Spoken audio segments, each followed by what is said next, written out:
I find it very difficult because I kind of tune out. If you were to ask me, oh, have you seen this thing, have you seen that thing, I probably won't have seen most of it, because as a creator and with a vision myself, I don't really want it to be polluted or tainted.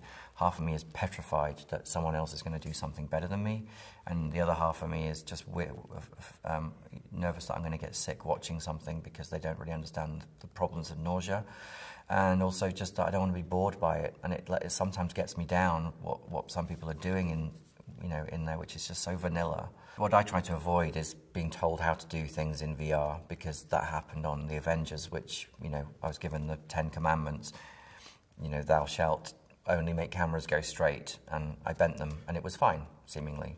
There must be something in front of you at all times to give you an anchor point of reference, and you can get away with not doing that. There's certain rules that you can break.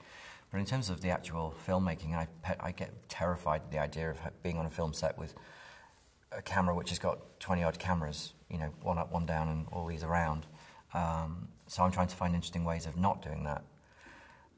Going back to the underwater project, for example, I'm planning on shooting that with one camera. It's going to be a 8K red weapon, so it's going to shoot high res. Almost IMAX, which I just am thrilled at the idea that those cameras are even available now.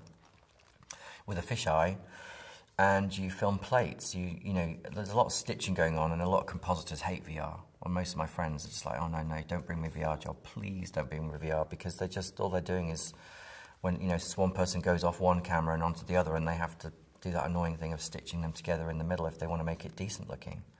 And even the most recent cameras are not perfect, because they can't be. The only way you can film perfect VR is if you have an infinitely tiny camera that's shooting in all directions. As soon as you offset one camera to the next, you're going to get parallax, and that's the issue. So you can film for things in the foreground and make it so that there's no overlap, or you can film things in the distance, but you can't get both working on the same camera if you offset a camera from another. So the more cameras you've got offset, the more of a headache it is.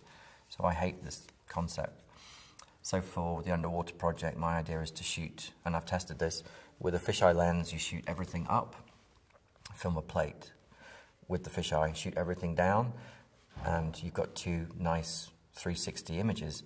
And you can use luckily with water, you can use the matte line where everything fades off into blue.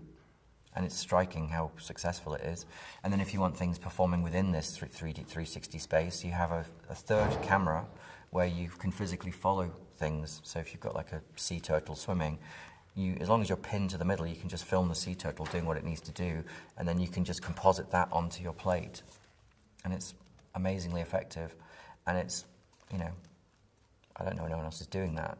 So it's quite exciting to come up with new ways to think about filming VR, and hopefully next year when you interview me, I'll actually be able to say, and here it is, working, so wish me luck.